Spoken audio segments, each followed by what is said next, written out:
So welcome everyone to What's Your Costuming Secret Sauce?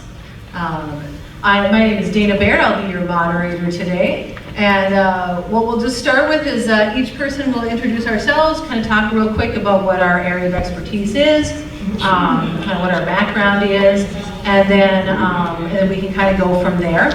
As audience members, I'm not a save the questions till the end. Raise your hand, ask a question, add a comment if you want to.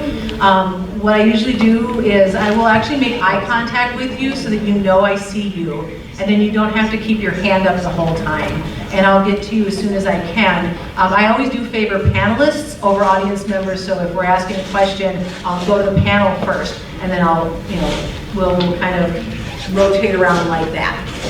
So we will start with Todd on the end. Why don't you go ahead and tell us a little bit about yourself and why you're on this panel, Todd. Okay, this is costuming special sauce, right? Not secret sauce. Because I can't give away my secret. Give away your secret. There's one! Woo! I'm here to give away secrets. She was too busy talking about secrets. Right, no, I was out there in the hallway asking another costumer where she got all of her fabrics. And the answer, of course, was S.R. Harris. Perfect. Yeah. Okay, anyway, I'm Todd Murray. I've been costuming seriously since 2007. I did an entry in the masquerade that year, Gamera versus the Sheraton. And I literally knocked down a styrofoam replica at the host hotel on stage. So I can say I brought the house down. So I like all sorts of techniques. I like to learn something new with each costume I make. So I've done leather working here, obviously, 3D printing with my Dr. Doom, fabric, Warblood, foam, you name it. So excited to share some secrets here. Can I go next then? Yeah, you can go. Microphone on? Sounds on. I know. Yeah, it should pull it towards you, I think, turn on. Okay. All right. Got it. Yeah. Wonderful. I'm Emma.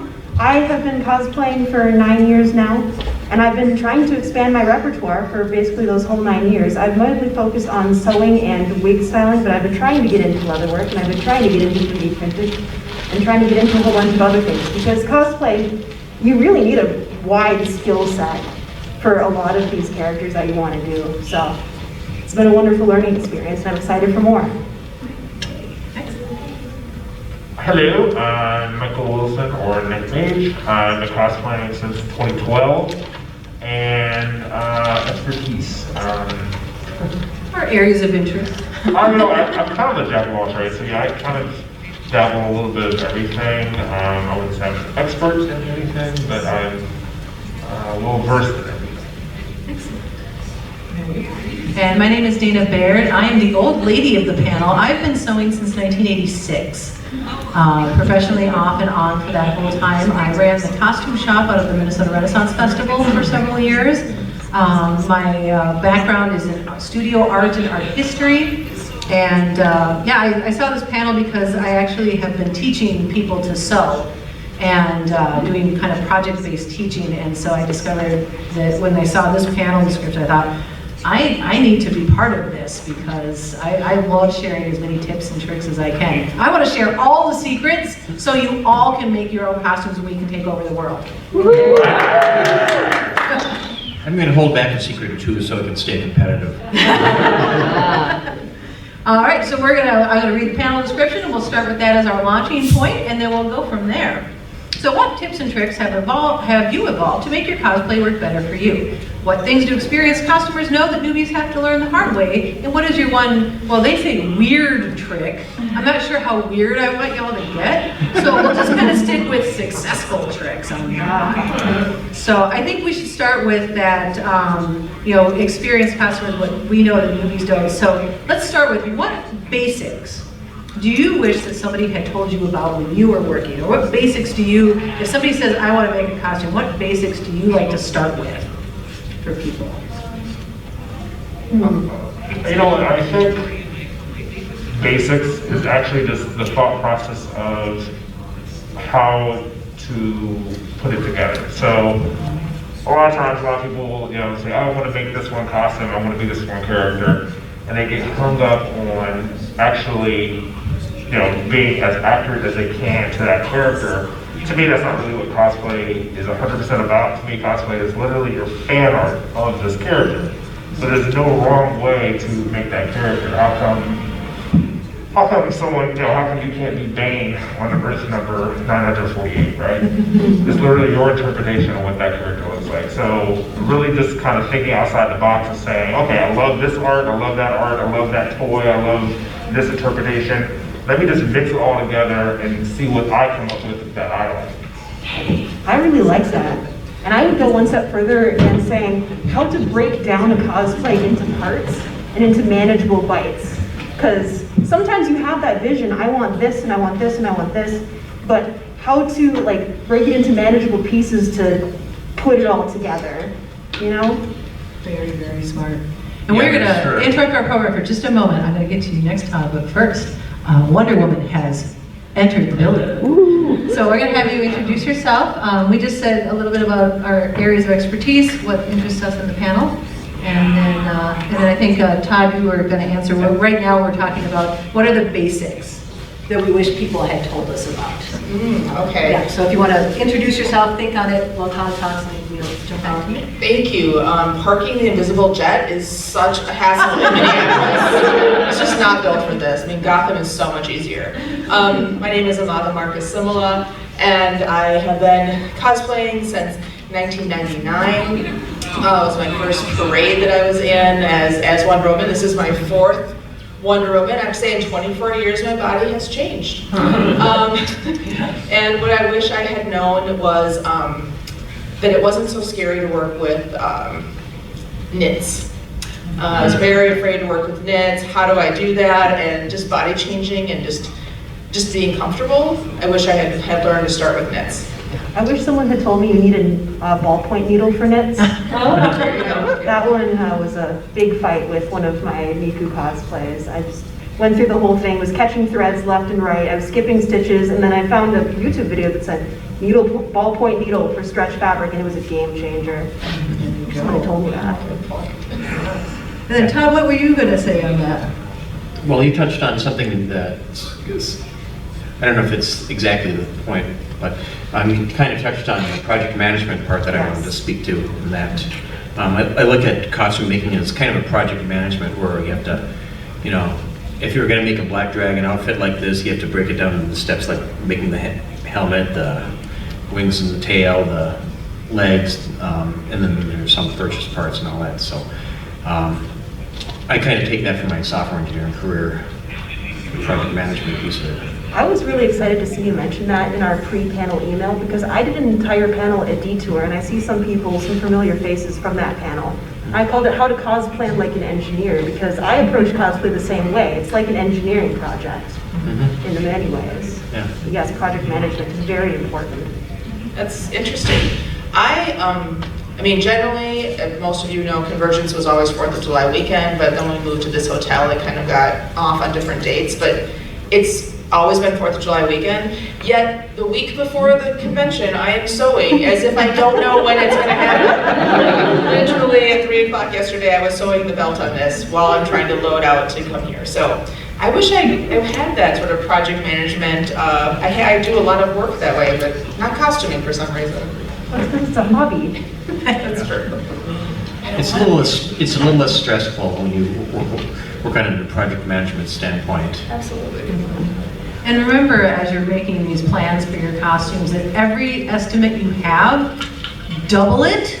Because there's nothing wrong with, nothing worse than I'll get this done this afternoon, and you get like a quarter of the way through and the afternoon is gone. And you're just thinking, ugh, I just wasted all this time. And you realize that, no, you just should have understood that this thing you wanted to do was going to take the afternoon, not an hour.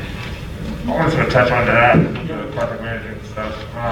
Also just knowing what your goal is for this costume. So for me, I've done over 360 costumes now, and depending on the costume, if I'm entering it into a costume contest or I'm making it for a company or something like that, then I'm gonna put my best foot forward. I'm gonna give myself a little bit more time. I'm gonna plan my materials out a little bit more expensive materials, stuff like that. If I'm making this costume just to wear to a convention for 6 hours, then I'm gonna throw it in my closet and not think about it again for a year, I'm rushing through that thing. That's a 6-hour costume I'm making on the cheap, you know what I mean? So think about exactly what this is going for. Is it for a contest? Is it for a charity event? Is it literally just for something you just want to wear? That's gonna save you a lot of time and money. And if you're making it for TikTok, you probably don't need to make the pants. You can wear pajama pants. How would they know? You can spend like your whole career making Don't half a know. costume. Yes. Awesome. And I love that idea. I wish that it would like follow through, that no one's gonna see my inside seams, and I want to finish with some sort of like weird perfection thing, because I know I can make it like so good that I'm like, what am I doing? I'm not even entering this in a competition. Why am I doing this? I'm gonna have your words in my head. Okay. 10-foot rule, 10-foot rule, 10 feet away, you will look amazing, the photos will look amazing. You might not want people to come at 10 inches Right. and expect your seams, you're gonna see how loose hair and stuff like that. So 10-foot rule. Absolutely. Yeah, I was, when I worked for an event company in their fabric and linens department, our joke was always, it'll be dark and they'll be drunk. Every single time. And you know, the tip that I always wanted people to have told me when I started on this, and it actually, again, goes to the planning things out, working from the inside out is very, very important. You can't make your coat or your jacket or your dress and then make the corset that goes underneath it. You want to go the other way around. And I can't tell you how many projects I had started where, you know, I kind of retrofitted because I didn't plan ahead to say, okay, I need to do my undies first, and then I can do the outside stuff. And just another tip when you're cutting things, if you cut your lining first, and then you use your lining as a pattern for your shell, then your shell will be just a hair bigger than your lining. And if you match those up well, it will curve inward. Because I don't know how many people have had their lining pooch out the sides of your outfit. Cut the lining first, cut your shell out of that, and it will actually curve inward instead of pooching outward. Brilliant. That is my I had no game idea. changer. Oh, I know so many of these. I would say also, I just posted this on my social media, which was, remember to use basting stitches first. Tearing out spandex on a two sew seam is no fun. So basting stitches. And based in a bright color that's not the fabric you're working with. Dang, so smart. So you can see it when you pull it out. Perfect. Yeah, I gotta say, your spandex game is always on point, Amáda. Oh, thank you. Yes. And I've always feared the spandex. That was always my favorite. So, I fear the sewing in general. so how did you jump into it, Todd? What was that final, okay, I'm stepping off this cliff and I'm gonna give it a shot? What pushed you to it? I think it was, you know, like I said, I like to learn something new with each costume that I make. So when it came time to make my Edward Kenway Assassin's Creed 4, there was a lot of sewing to be made. There were a lot of pieces, like a shirt and undercoat, kind of a thing on top of that, and the sash. And I realized, okay, I'm gonna have to buckle down and learn some sewing techniques to figure out how to sew these pieces together, and also how to modify patterns and kind of Frankenstein them to, because they don't give you patterns for making Edward Kenway. They give you patterns for, or you can buy patterns for making the shirt and the coat and pants. And we make magic Yeah. from those mundane shirts and pants. Yeah. That's one thing I'm still curious about, is how to kind of force yourself to do that technique that you've been kind of avoiding for maybe years. I was able to successfully do it with wigs simply because I found a character that, come hell or high water, I was going to cosplay him even though his hair sticks about a foot up off of his head and I had never styled a wig before. So you can always get that. So is there another way to find, like, I'm going to push myself to do this? Plenty of tutorials online, and ask somebody or work with somebody who's done that technique before. So make friends? Make friends. Yeah, make friends. Yeah. Well, and group projects in general are a good way to put a fire underneath your burner, because, you know, if somebody else is counting on you, there's just something about it that makes, I mean, you know, even if they're like, oh, it's casual, you still feel a responsibility to do it. Yeah. Yeah, I remember the Mandalorian Mercs Costume Club, and about once a month or so we have armor parties around the Twin Cities and actually elsewhere in Minnesota. And the armor parties are a good place to meet other people who are making the same kind of costume, and then everybody's kind of reinforcing each other on techniques and teaching stuff and learning stuff, and it's a pretty good scene. So yeah, the resources are out there. I mean, like 10 years ago, if you said you wanted to make like a 18-foot Gundam, I would say, you know, start small if you've never made anything before, but now, go for it. Like literally anything you want to make right now, you can do it between the tutorials, between the cosplayers out there that are willing to help. But we're vain. We want to talk to you and tell you about how we made stuff and what we did, right? So utilize that, yeah.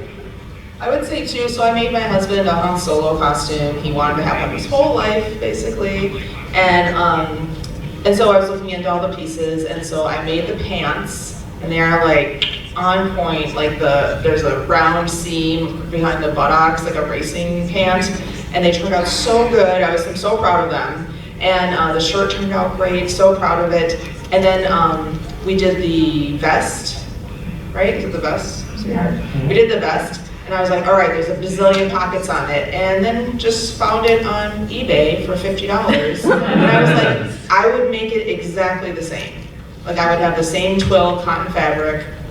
The pockets would be the same. And I was like, and we weren't entering this, so it didn't really matter. But I'm like, I could spend hours making 30 pockets on this vest, or I could buy it for $50. So I think a secret sauce is nowadays, you can buy so many pieces and then move from there. But when I started, there was nothing like that at all. So yeah, look around and see if there's something you can adapt, especially when you're doing a hall costume, you're doing that 10-foot rule, you know, you buy like a red gown and you're like, but I'm gonna add something to it.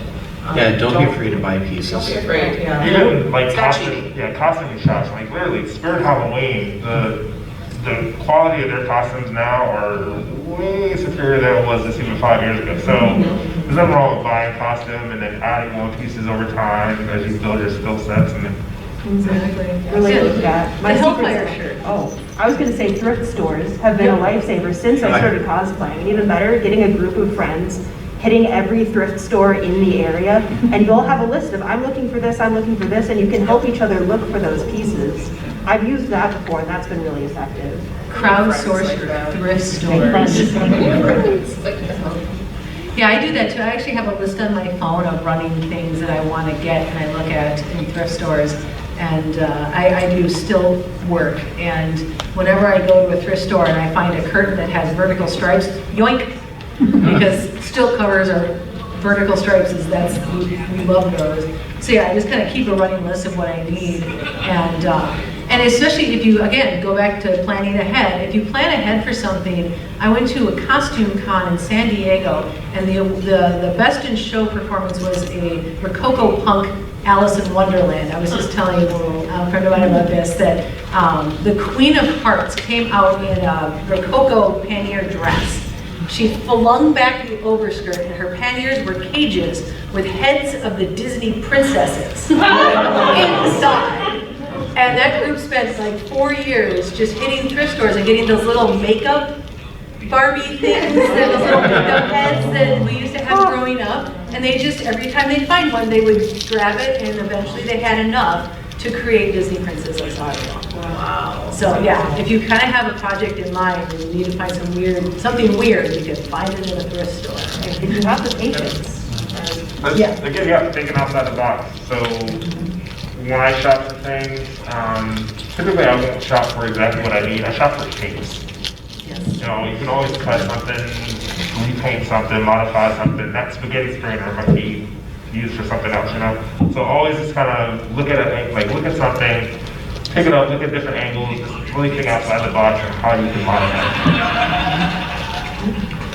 it. Don't be afraid to go to the home goods section. Thrift stores and other stores. best thing, like googly eyes for like ribbons and stuff like that, you know, just always think about that. Okay. All right, so let's talk about essential tools. So there's a lot of tools out there that people don't realize are out there. And I've got a whole list of them here, but I want to hear what other people have in mind too, unless people want to think on it. Does anybody want to jump in with, you know, what are some things that maybe our audience here doesn't know is out there that would be extremely useful while you're sewing and or crafting? Something I know that so obviously hot glue. But after hot glue, people think that's not a no, that is a cobbler shoe repair shop. So in the Twin Cities, there's one called George's Shoes, and they can actually do a lot of stuff. They made me some Wonder Woman shoes, or part of my boots, not these ones, but for another costume. But there are some different ways that they can, because you need to walk. And if it's a costume you're going to be walking in a parade or just even wearing often and you really want to invest in it, finding the shape of the shoe that you want, like a heel, something that's comfortable. And if you don't have the ability to hand sew some leather pieces or fabric pieces or pieces with cardboard, you can always go to a cobbler and they can repair your heels, other stuff like that. So a lot of times people don't know about that. And everybody knows what the curved needles that cobblers and milliners use. Do people know why that needle exists? For when you're going against something flat, you can push it through. That's what a milliner's needle, the cobbler's needle is for. That's been a game changer for wigs and wefting. Oh, I can Imagine imagine. that on the wig head. Yes. You have to take it off. Brilliant. Nice. I think the tools you need are going to depend on what technique you're using. Like for the leather work, have to use a utility knife to cut the leather into pieces. The various tools like the tools for embossing and stamping the leather. You know, that's the sort of thing that you would get at Tandy Leather Factory. Whereas if you're making a costume out of Warbler or Wonderflex or something like that, kind of different costumes or kind of different techniques and tools. Like you would need a heat gun for that, and you need a utility knife to cut the pieces. And, you need the templates. Actually, pretty much for any project, you need the templates for how you're going to build things out. I don't know. I kind of agree. Like it depends on what you're doing. I mean, if you're working with like thermoplastics or foam, definitely like hot glue, heat gun, that type of stuff is essential. But one thing I think everyone should make, and it's super easy, super cheap to do, is going to help with any project, is a duct tape mannequin. Yes. So mannequins can be very expensive, but duct tape mannequins, all you're going to do is go to like Goodwill or Walmart, get some pajamas, which just like long sleeve, kind of close fitting pajamas, and get about 15 rolls of duct tape and a friend that you really, really trust. And then basically they're just going to duct tape you one leg at a time, all the way up. I always say don't do your entire body all together. This is going to be harder to get out, but just do your upper and lower half separate.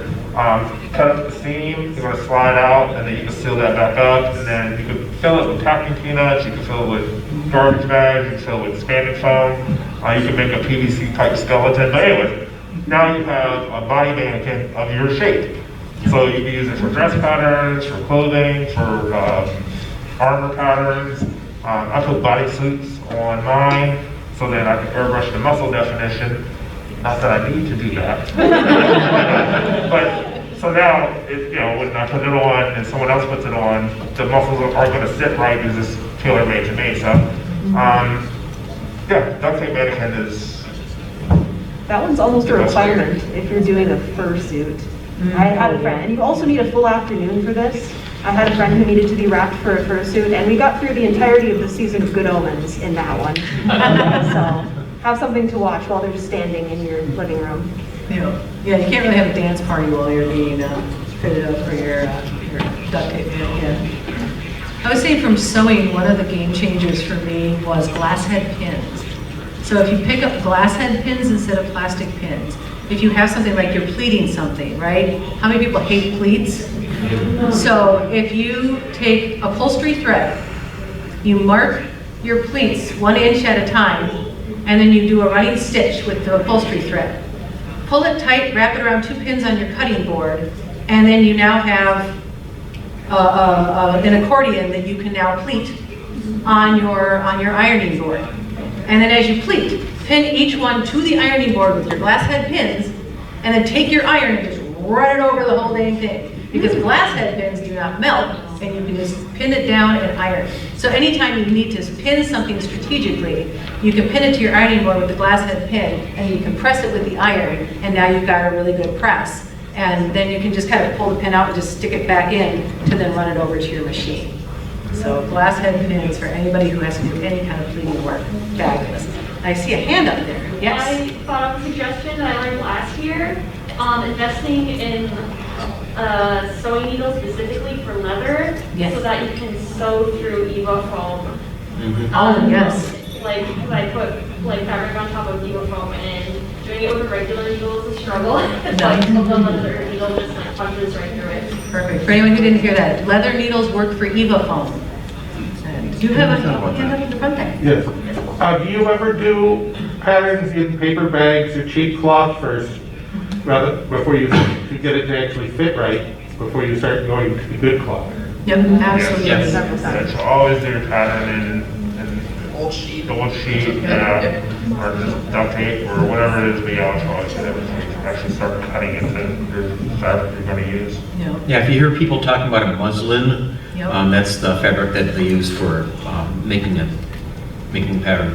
And then you can take existing patterns. There was a panel about this yesterday. You can take existing patterns and then split them, make a little more room, or trim down a little bit of room if you've got too much, and then make them fit you exactly. Yeah, yeah. They call them twalls. Some people call them twalls. Some people call them mock-ups. I tend to say mock-up because that's what my habit is. And again, thrift stores, curtains and sheets in the home goods department make great muslins. If you're going to make a mock-up, try to use a fabric with a similar weight or behavior to what your product material will be. Because it's nice if it drapes when it's muslin, but if you're going to be using a really thick brocade or jacquard, it's not going to do the same thing. No. Also, not a tip, just a question for the panelists. How often do you stare yourselves with your mannequins? Mine is in a doorway. I can see it from the door, and it's got a foam head on it, and I keep walking past and having a moment of terror at 2 in the morning.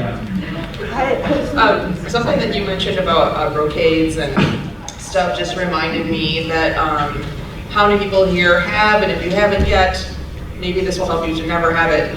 When you cut your pattern, you actually accidentally put one piece the wrong way, and it's in velvet or and you're just, no. Yeah, so make sure when you are laying out your pattern that the top of you, everything is set the same direction when you cut it. Otherwise, some fabrics behave different, and until it happens to you or until you sew a lot, you're like, it's red. But then as you wear it, you realize it doesn't catch the light the same. I've got in the green, and then in the wings, and then in the Renaissance outfit. We'll start with you. Same with mock-ups and going on that. With stretchy fabrics, you always want to make sure that you're using a fabric that has the same stretch.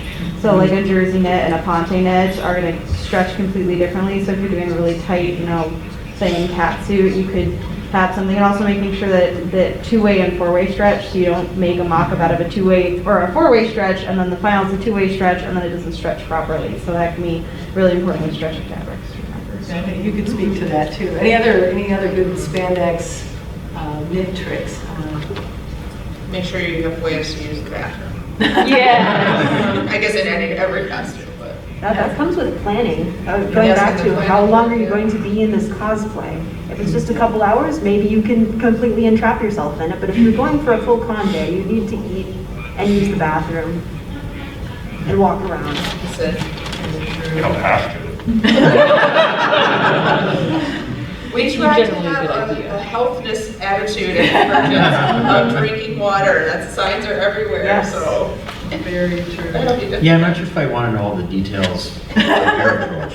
That's a different kind of secret sauce, though. We won't address that here. Our friend in the wings over here. Yeah, so one of the things that I've found has been really helpful through like using EVA foam for like armor making or anything like that, having a soldering iron or a wood burning tool to get different textures in with that.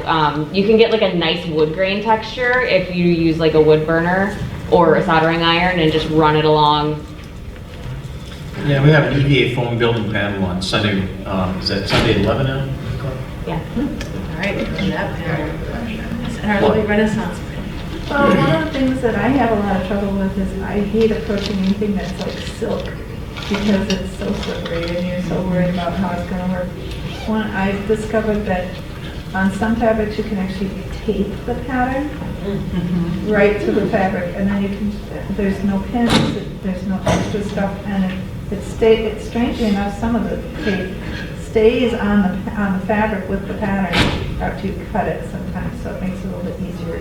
What kind of tape do you use? Scotch tape. Scotch tape? Yeah. And it doesn't damage the fabric when you remove it either? Because 90% of it's on the pattern, the only place where it might damage the fabric is the stuff that's outside the pattern. So you don't have to worry about that part. I suppose that's Especially if you I cut did it the whole all inside of this with that. Oh, Yeah. gorgeous. And the blue tape that comes off the walls really easily. Don't put it on fabric like this. It may or may not come off. But the yellow tape that is designed to be stuck to fresh paint will come off that fabric. So like the frog tape? The frog tape yellow, which is designed to stick to freshly laid down paint when you're like doing Sure. strikes or stuff in your room, will come off fabric very nicely and not leave a residue. Excellent. That actually dovetails into another tip that I said I wish somebody told me is testers. I would just, if you're not sure about the tape, test it on a corner of your fabric. And also speaking to what you were saying about the directionality of fabric. So a pattern will tell you how to buy the amount of fabric for something you're going to lay out like this, right? And you're gonna jigsaw that puppy together. If you have a directional fabric, you have a pattern that's directional, something like that, double up on your fabric. Make sure that you buy more than what the pattern tells you to get, because you now have to waste a bunch of pattern or fabric to match up those patterns. So that's something also to think about. Yes. For headpieces and props, my favorite is using wire. I think it's like 18 gauge. So like you get the frame and then use aluminum foil to like kind of like crunch around it and build structure. Sure. And then wrap it with like whatever fabric or duct tape or whatever like outer material. So that gives you like the base for like I did a Maleficent headpiece and it was like wire and then like the aluminum foil and then like duct tape. So. Nice. And the foil's a little more lightweight too. Does anybody on the panel want to dovetail in, or should I just keep? Well, I did that with homestuck horns back in the day. You start with aluminum foil in the shape that you want, then you wrap it in the yarn, and then you cover it in glue, and the aluminum foil really reduces the weight. Originally we had started with just yarn and then filling that with glue, and those were very heavy. Sure. So it's a really good thing for having lightweight shaped pieces that maybe you have to paper mache later. I think in general, honestly, that's one reason why I love judging contests and stuff, because I'm always learning something new, because you ask 10 cosplayers how they made something, if it's the same costume, you're gonna get 10 different answers, you know? So, yeah, always, just use other cosplayers as a resource. For the most part, they seem really eager to share. Yeah, don't be afraid You to made say this no. thing, it took a really long time. Most cosplayers are going to want to talk about it ad nauseum. Yeah, might talk a little too much, I don't know. Especially if you see somebody wearing something that you want to try, find out how they did it. That's in the springy headpiece, springy kitties.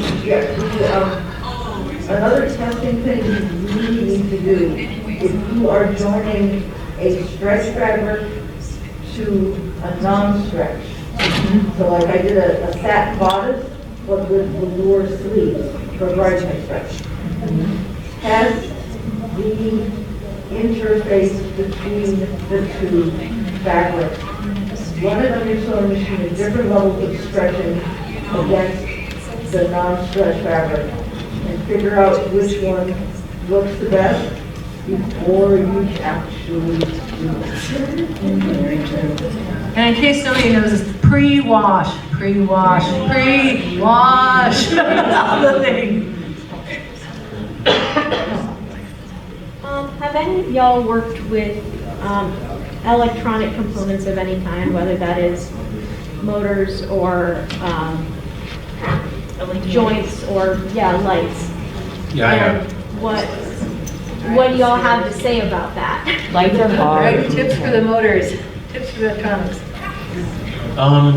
Go to adafruit.com, adafruit.com. They sell a lot of gadgets that I've used, and they've got a lot of tutorials online I'm using microcontrollers, and I don't know if they have a whole lot about motorization and servos and all that, but they have some. I'm going to have an Ironman Mark 17 in the Masquerade tomorrow, and within that I've got a couple of motors, a couple of servo motors. I found a kit for that, parts that you can 3D print, and YouTube tutorial for that. So there are plenty of tutorials available. Anybody else? I've used battery lights before, and with magnets. So you can have the magnet on the inside and then LED light on the outside. That worked really good. It was. I'm so glad there's just so many more tools out there now. It's kind of exciting to do that. Well, if you're putting lights in your costume, like LEDs, you'll want to use a resistor so that you're not shoving too much current through the LED. There's an LED calculator site out there. I hear a laugh. Somebody must have blown a few. I did that on Wednesday. Just experienced it. As I say, with light up stuff, I use just ready-made lights, and I make out so that I can, any pieces that I want to wash, I try to make it removable, like using ribbon to tie it on, things like that, so that items, or an item that maybe a front panel is removable, so I can wash the rest of the outfit. So that's something that I try to plan for. I love washing my cosplays and not being stinky at con. Exactly. That's one motivation to finish your seams is so they don't fray when you wash them, and being a little bit careful with your fabric choices and pre-washing. Yep, pre-wash. Did we mention pre-wash? All right. I was gonna say alternatives are always lights. I mean, there's always an alternative to everything. I always like reflective tapes.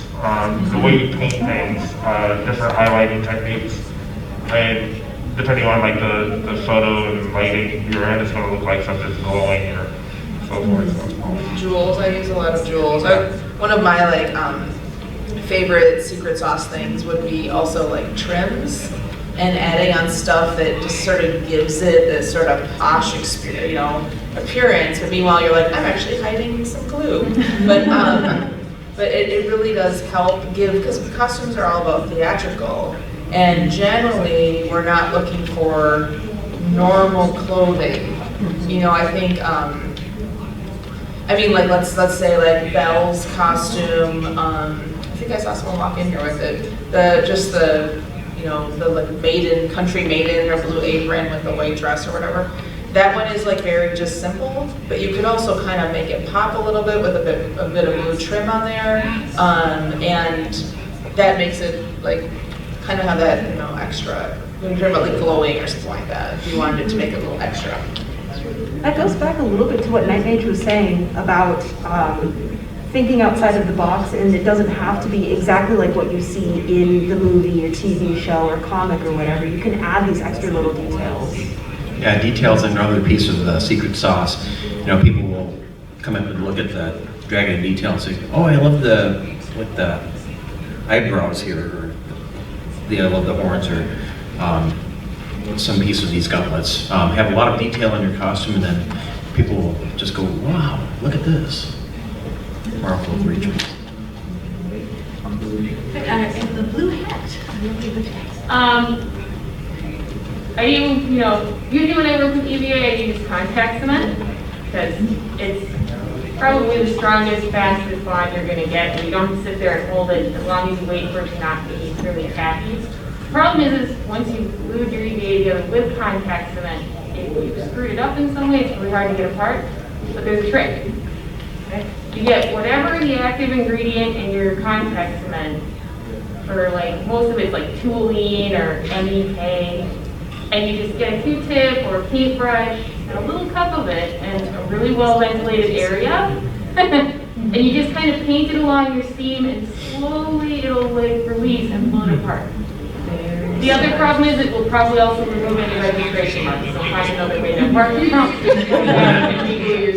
Might kill a few brain cells too. Ventilated area, Hence the well-ventilated area. always And- wear your respirator. Love my respirator. That's another tool that we didn't mention earlier, but having a respirator when you're working with those high noxious fumigated type things like contact cement, even spray paint, it would be a good idea to wear a respirator because it's going to be aerosols.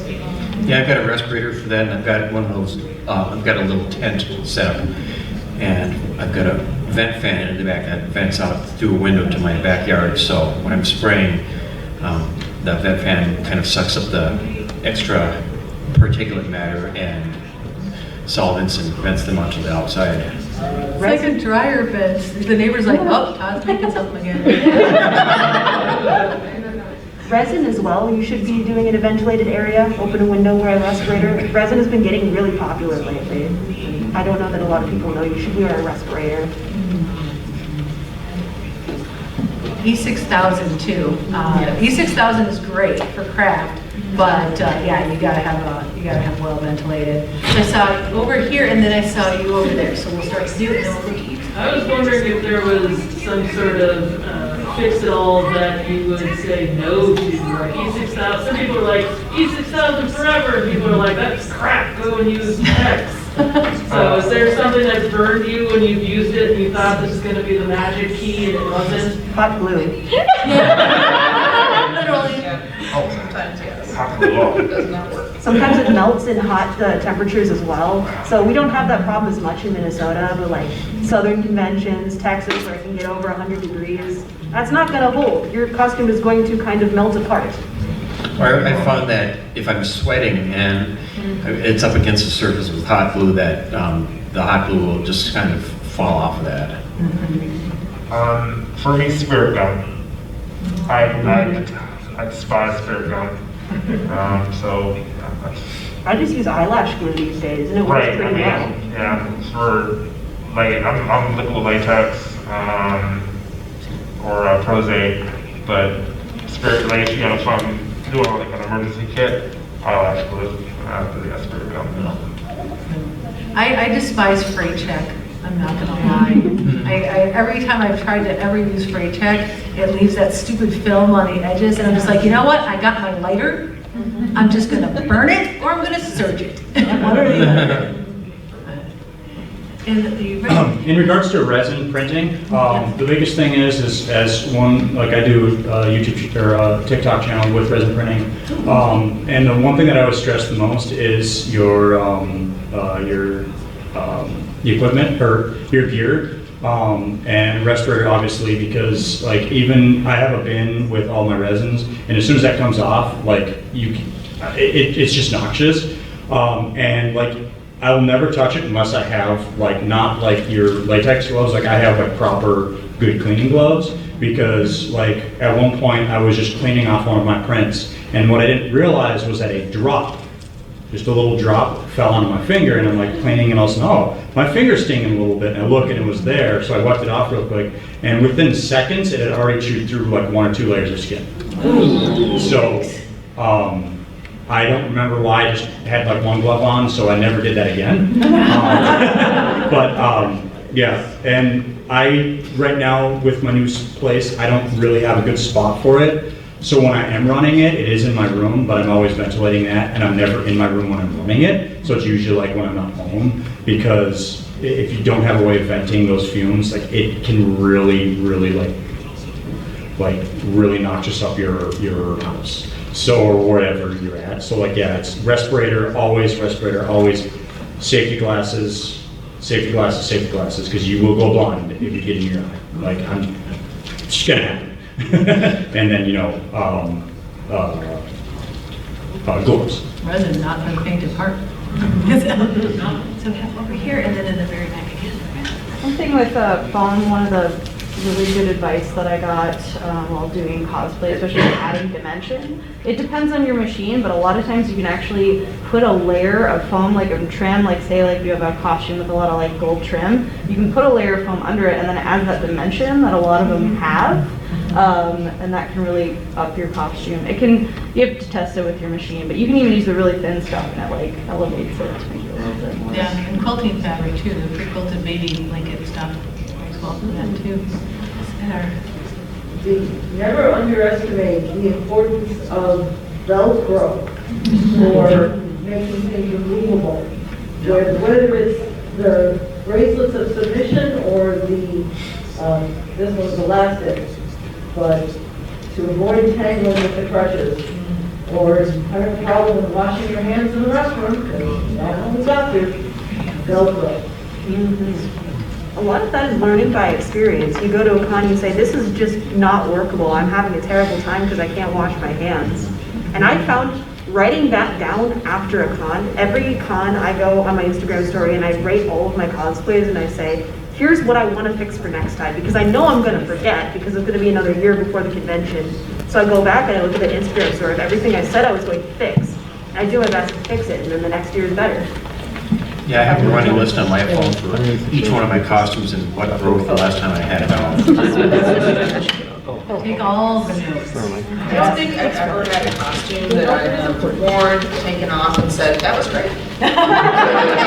There's always some, well, I mean, I have to say, this cape I've been wearing for like 24 years. This cape's been just fine, but the Wonder Woman cape technically has red ribbon that she just ties in a bow, but then I have these strings hanging, and I just think it looks messy in the photos, and we have to realize that when, we're emulating stories, movies, comic books, that we're not thinking this person is going to actually, a human being is going to wear this, not an actor, right? And so I'm like, I'm going to adapt this and put a frog because this is just easier. I don't need strings hanging around. I think it's so, having had such a long time doing cosplay, back then it was just called costuming, having this like the gatekeeping that was around back then, which isn't like here, I mean, maybe a little bit here, but I think the pressure is like, shut up if anyone does that. Yeah. Someone coming up and saying, Wonder Woman is supposed to have red ribbons for that. No one does that anymore. People are like, oh, you're Wonder Woman, great, and they may notice it,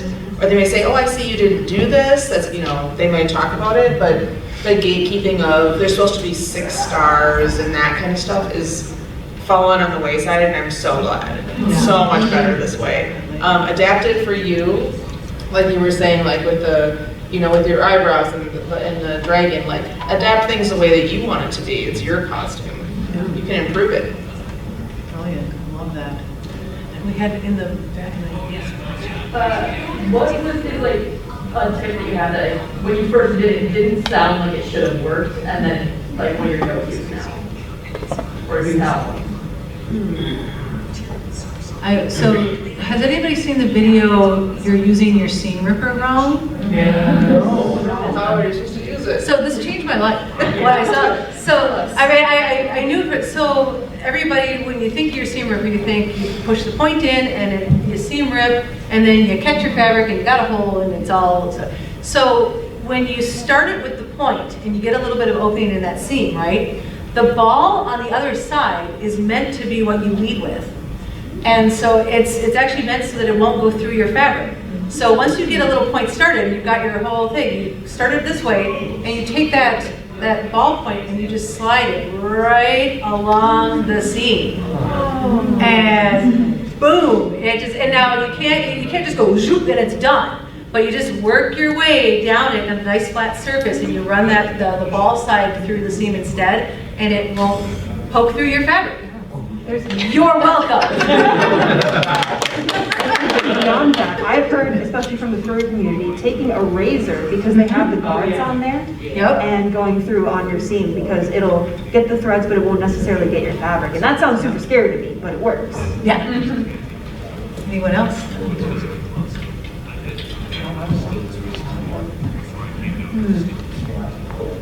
All right, so then I'm going to segue that into the secret sauce. So, what is your secret sauce? What is the one, right, we've got about 10 minutes left. So, anybody, if you need some time to think, let me know, because I've got mine on deck. But just what is the one thing that you use it all the time, you can't imagine life without it, and you want everyone else to know about it because it will make their lives better? Am I allowed to say the power of friendship? Yay! Because, having friends to motivate you to finish that cosplay, to give you tips and tricks and all that thing, just kind of talking to people. I would not have been able to do cosplay by myself. I had friends get me into it, friends that keep me here, and I keep making more friends, and that gives me more ideas. I don't know. Cosplay as a community has felt like my secret, what keeps bringing me back. A little bit cheesy, I know. I kind of wish we would have ended on that one. I'm gonna go actually two things. So one actual physical thing is the secret of just makeup, contouring, and like painting in general. So one thing like with makeup, specifically with the guys, a lot of guys are kind of afraid to dabble in makeup because they say, hey, I don't want to wear makeup. Listen, changing your facial structure, contouring your jawline, your cheekbones, anything like that is going to totally change the dynamic of your face. And so even if it's a costume that, there's no makeup involved, just a little bit of beauty makeup will actually enhance it. So don't be afraid to actually start dabbling in that. If you ever want tutorials, drag queen tutorials are the best tutorials you can find for any kind of makeup, honestly. So that, and just painting. To me, painting, airbrushing, to me that's like the Photoshop of a costume. So even if like your craftsmanship is not, the best or whatever, you can always cover things up with paint and airbrush and just make other things pop out. So that.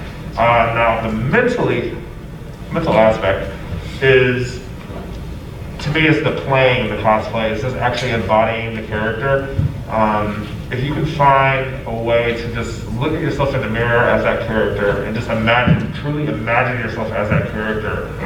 Look at the posing and just do posing just in the mirror, whatever. And kind of becoming that character, you sometimes just, at least for me, I don't know, you just feel more confident, you feel better about the costume then, you feel better about yourself. And so when you're in public now, you have an air of fun.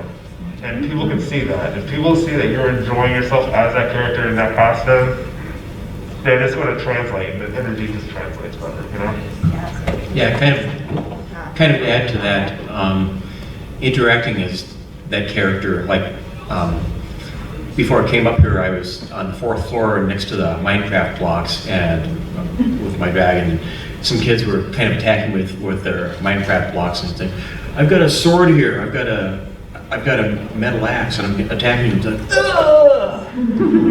it was fun playing with that. Or I've done Loki at children's hospitals before, and there's this show called Kids Clubhouse at Children's Hospital in Minnesota. I've cheated on some of the games that we played there. The sort of thing that a trickster villain would do. Cheating in the games. Making it obvious that I was cheating, of course. Do you let the kids catch you at it? Yeah.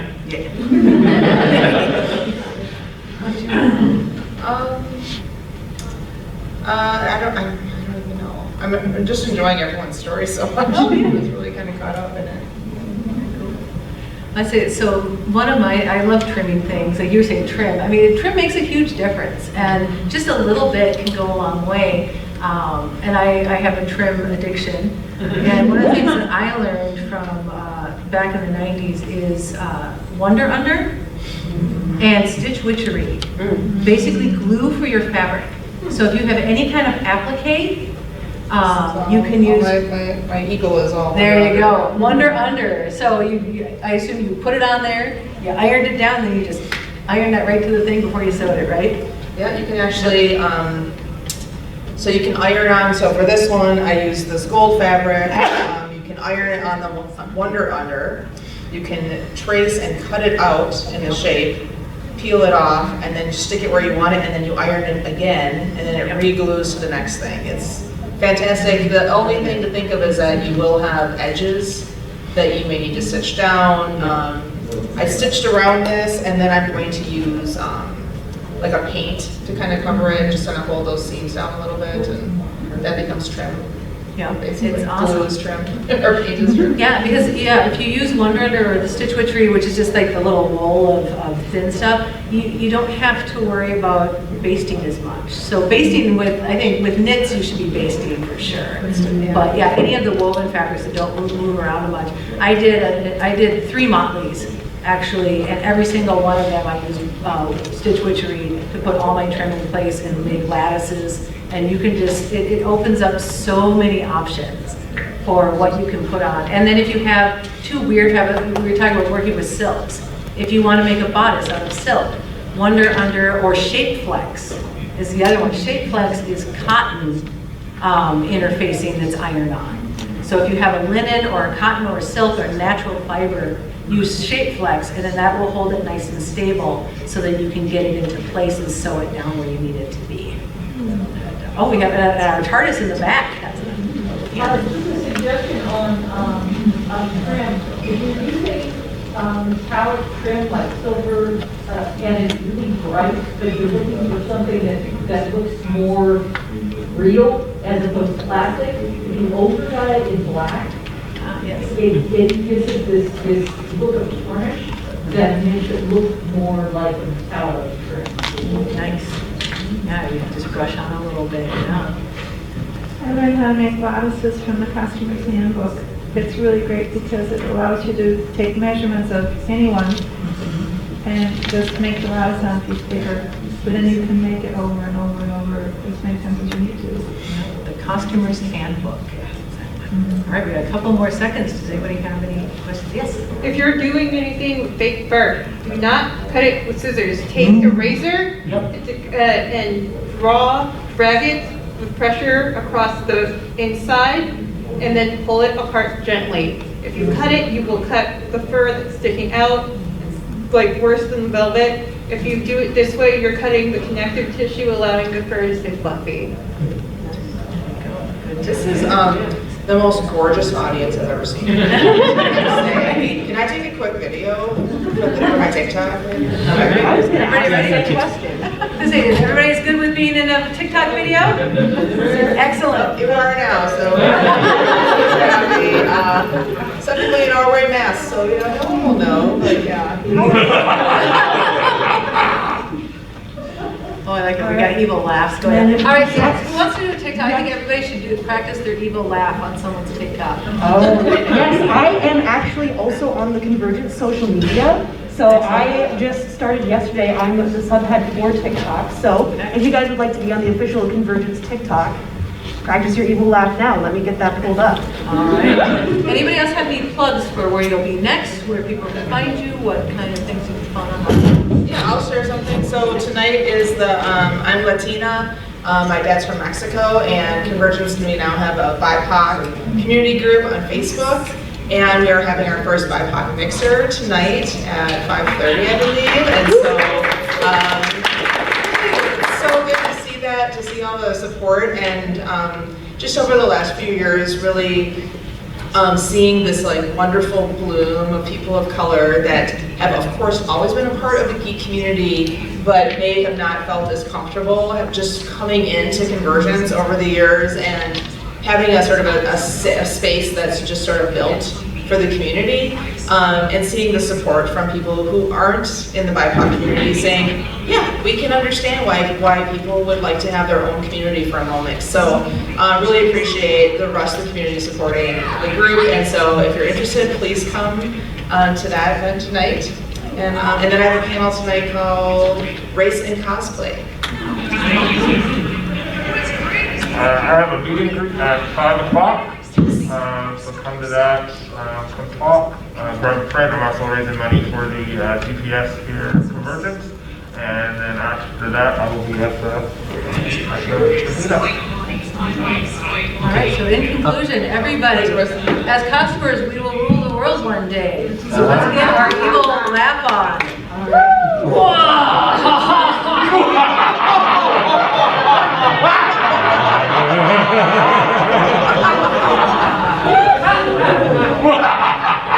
I'll be one of the planning over here. Thank you, everyone. You can wonder.